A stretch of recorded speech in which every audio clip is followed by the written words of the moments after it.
And what ended up happening for me is moving into workforce risk management solutions and working with organizations these last 2.5 years to retain and develop their talent, to bring professional efficacy back into their cultures, to speak to their CFOs in a way that allows them to not to be seen as people that are just whack-a-mole budget people, which is what's been happening to our security leaders. And so, I've got a real pep in my step to be that strategic and to see what can be done to solve burnout. Hi, I'm Dr. Tammy Hollis, host of CyberMinds TV, and I am so fortunate to be here today with Deidre Diamond, founder and CEO of CyberSN, a cyber talent acquisition technology company, and also the founder of Secure Diversity. Welcome, Deidre. Thank you. It's great to be with you, Doctor. Well, it is definitely an honor to have you here. Many people are probably familiar with you, and maybe some aren't. Would you mind giving a little bit about your background? Sure, I'd love to. Started out in technical recruiting back in early 90s, hired out of school as a criminal justice sociology major. Thought that I would go in to be a criminal attorney until I realized what we were doing there wasn't really my thing. And met these two serial entrepreneurs that hired me out of college. I worked for them for 21 years. I'm born and raised in Southern California, and there's a lot in there too. Thank you for that. I would love to hear more because I am so fascinated by the behavioral science aspects of cybersecurity. Will you talk a little bit more about that pivot from sociology and criminal justice into cybersecurity? Yeah, for sure. That's one of the things I love about you all, Cyber Minds, and Peter, your founder. We have the same background in that I've always been interested in the human mind.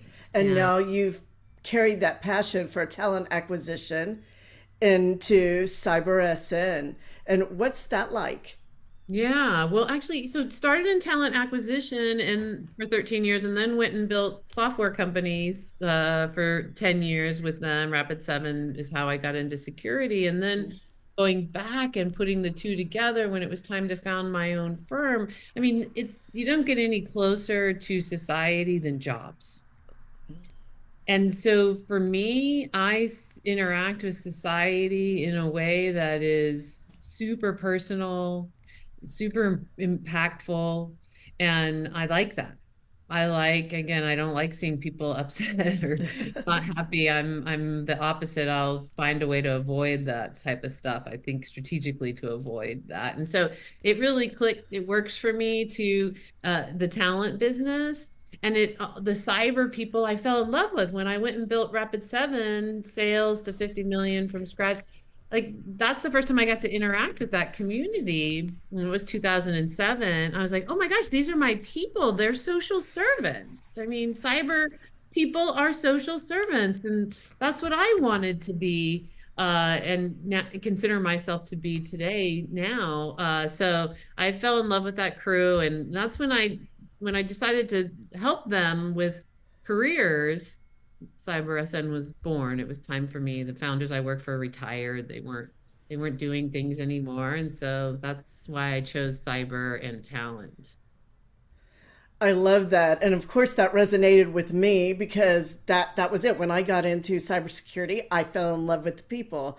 And they're often the unsung heroes. And Yes.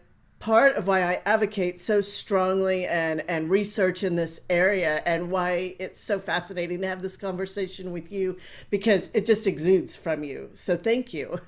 Ah, ditto, ditto. Yes. Such social servants. I mean, that they really are. I love working with this community, and we need to protect them. That's why I love what Cyber Minds is doing and why I'm out telling the world, my firm, we nailed talent acquisition from the perspective of solving job matching with job taxonomy, and it really works. And what ended up happening for me is moving into workforce risk management solutions and working with organizations these last 2.5 years to retain and develop their talent, to bring professional efficacy back into their cultures, to speak to their CFOs in a way that allows them to not to be seen as people that are just whack-a-mole budget people, which is what's been happening to our security leaders. And so, I've got a real pep in my step to be that strategic and to see what can be done to solve burnout. It's an organizational issue, and it is workload management. It is how we talk to each other. It is how we care for each other. And so, yes, you all are, another piece to that, for me, which is to be able to help people reset their energies from being such social servants who are dealing with crises and pressures that very few of us have, other than maybe emergency workers and pilots of planes, things that are in charge of human life. It's that similar, and many of the security practitioners are actually, in charge of human life, so to speak. So yeah, they need us. And we need to care for them, is my point. I like that I get to do that. It feels good. Yes, yes. Well, thank you for all the work you do. I think there was one more piece in that response earlier that I wanted to pick up on, and it was talent risk management. It feels like that's a term that has emerged from the way we've talked about the people who do cybersecurity work and the risks to them, but not only them, also the organizations, Yeah. right? Yeah. As people leave the industry. Yeah. Yeah. I mean, we look at risk and we don't look at people in the majority of organizations. It just blows my mind. And when I realized that, I needed to start, getting louder and louder about things. Um, and so uh, I look at our workforce as risk, both in how are we utilizing them every day and their professional efficacy and their ability to make mistakes based on that, which is where the majority of breaches come from. And so let's take care of them. Let's keep them feeling high professional efficacy. Let's do that through understanding what they actually do and engaging with them at a level that shows that you know what they do. And also you provide the training and development that they want, which all humans want, by the way, and the mind actually calls for it, needs it. And so to not supply it and then assume that risk isn't going to happen and mistakes aren't going to continue to happen it's not okay. It doesn't make any sense to me. And so there's that whole piece of it. And then there's the risk of what you don't have covered. Where are your gaps of people and products to keep risk low? And all of that is born of, taking seriously talent risk. And so, yeah, and I haven't seen anybody talking about it. In the 90s and even the early 2000s and mid 2000s, it was really about the individual's lifestyle choices in terms of burnout. In this business of tech and corporations. Now, no, you can't say that. It's not about time off. It's not about they need more time off. No, not even close to that. So this is an organizational issue, and it's a management skill set that we lack. And I take that responsibility so serious that that I could harm somebody's life as their manager. Absolutely. And so that's what I really focus on with corporations is to get into this headspace that we all want the same thing. So how are you going to do that? How are you going to have the visualizations? How are you going to support them? And then, as you know, there's incidents and things that happen to these people. They need to reset their energy levels, and the work that you all do to help them do that is the only piece I don't do to this whole equation, which is why we're partners. you know that's where my head is going in terms of the partnership. Really letting the world know that mental health care is hard to get too right now in society. It's not like it used to be where you can have an appointment like that and you can get backup appointments. And so I think that because of that, organizations also need to provide the services that you all have. I'm finding myself saying we're corporate athletes. Everybody wants everybody to be corporate athletes. So let's give the services that the athletes get, and they get access to trainers, both physical and mental. They get access to the things that they need to be able to devote the time and attention to their work. And I see us as just the same. I love that analogy. I am thinking about this. I've seen the support that this is an organizational issue. I've seen the findings, and that manifests itself personally in the individual. And how unique and fascinating is that? So it's great to have this partnership and these tools. Yes, yes. I think we're gonna see society get it more and more because the chaos is getting out of control, and it's only gonna get worse. Meaning the attack surface with AI making it so much easier to fool us all.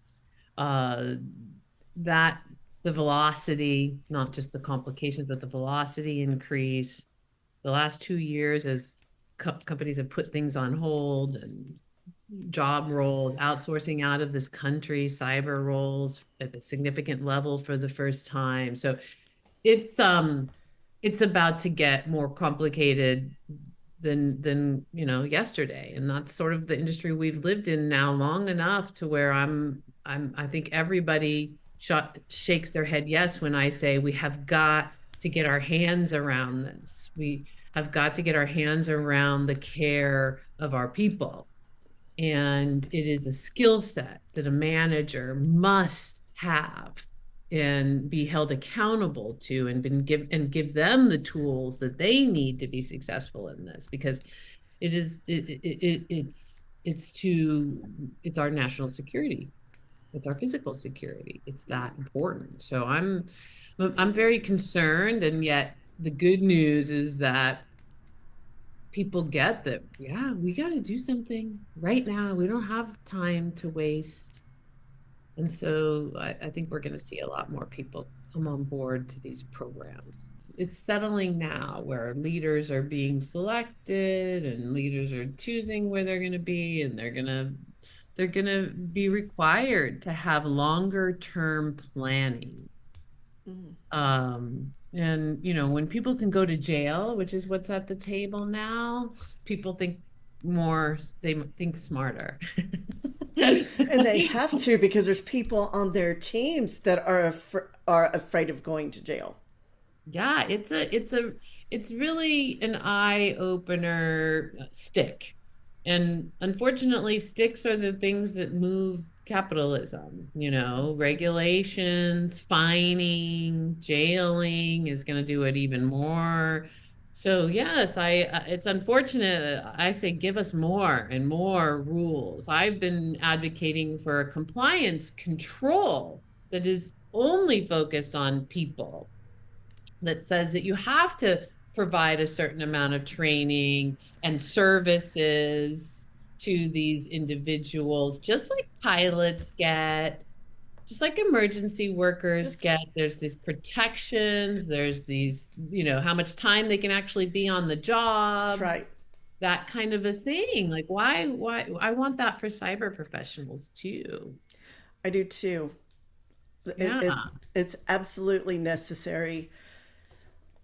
Yeah, and caring for them services wise. I'm having access to mental health care, having access to technology to reset our brains from high anxiety roles on a regular basis. Like, to me, that benefits an organization to provide that. I mean, it's kind of like the old days where everybody was providing food, to keep people around.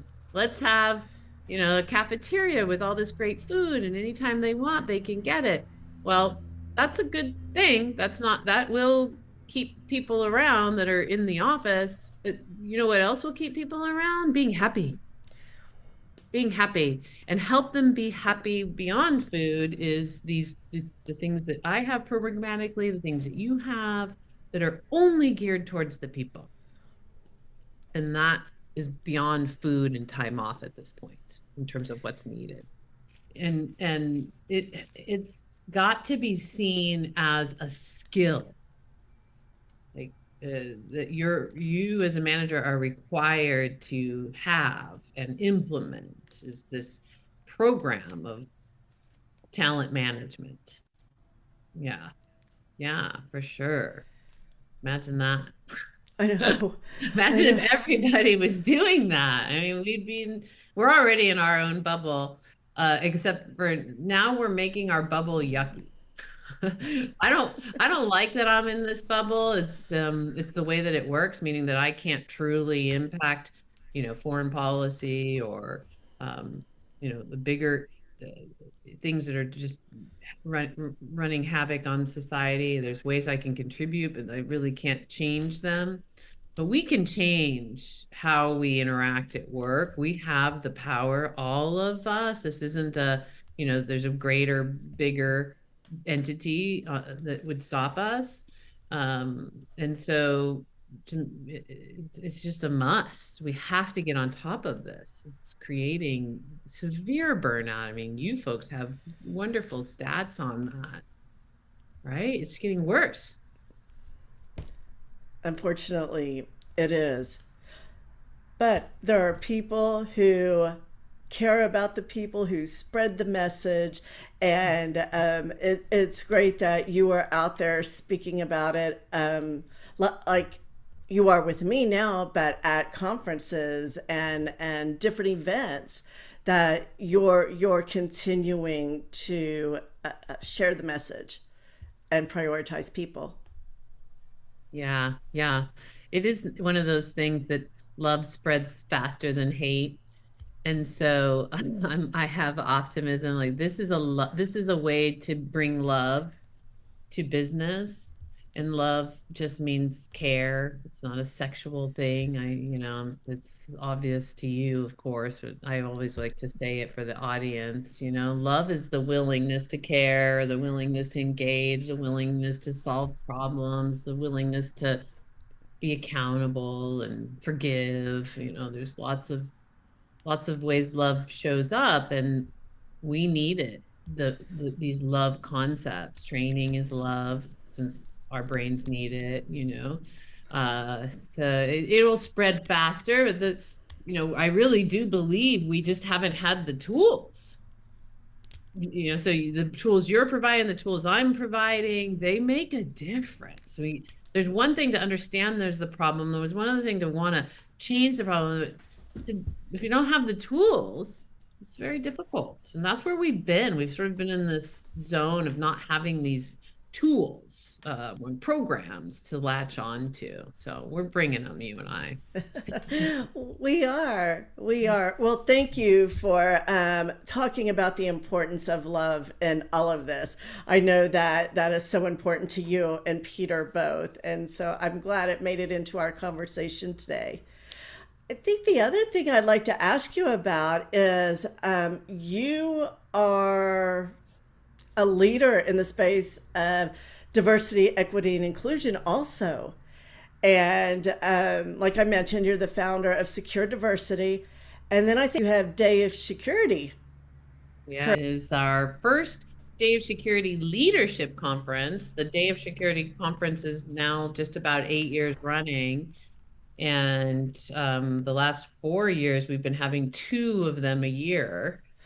And they're just very rewarding in that we give the stage to women to teach, to share, to build their own network in a way that doesn't exist in conferences today. Most are pay for play, and certainly don't pick people that don't have maybe big names or what have you. And so while we do have big names around, we also give the stage to first time speakers and to individuals who have never had any support in how to speak and giving them the support. So it's just so rewarding to do the work, and I'm lucky to have so many people help and put money and time into making this such that we don't charge to join our conferences, because I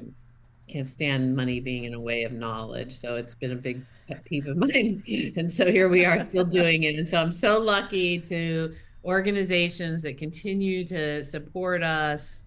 Our co-founders are Lookout Software, and none of this would have happened for 7 years if they weren't financially putting in the money they put in. And so it's rewarding, it's community building, and women getting into more powerful seats is the result. And living more powerfully, having more connections to support them in their careers is the result. And it feels good. It feels really good. Is there anything you'd like to share that, if you think about where you started and where things are now, or anything that you wish I would have asked you as we close out? I think that uh, for those that are listening that are interested in mental health and mental health for professionals in security, let's just get involved. Don't have to buy a service to get involved with us. I think would be the only thing that I'd say we really haven't covered today, is that we're a community of people that are figuring it out as we go too. And while we have solutions today, it's really about everybody getting involved and contributing their ideas and their thoughts and having the community. So I know you folks at CyberMinds and us here at CyberSN Secure Diversity, we want to be a part of a community with everybody. So feel free to reach out and let us know how we can help.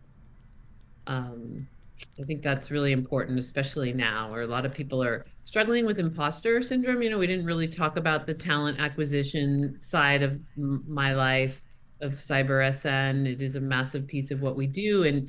And because of the financial crises that have happened the last couple of years, people have found themselves job searching for the first time. They've never really had to job search before. They got a call while they were working, type of thing. And they're now experiencing that broken system that I was talking about, that I started spending lots of money on solving 10 years ago. And they're thinking it's them, and there's something wrong with them, and they're not wanted, and the jobs aren't here, or I'm too old, or I'm too this, or I'm too that. And I want everybody to know that's not true. It was a broken, shitty job searching and matching system before the chaos. And so trying to navigate it during the chaos just means it's worse. I promise you the jobs are out there, even with the outsourcing outside of our country. It is not you.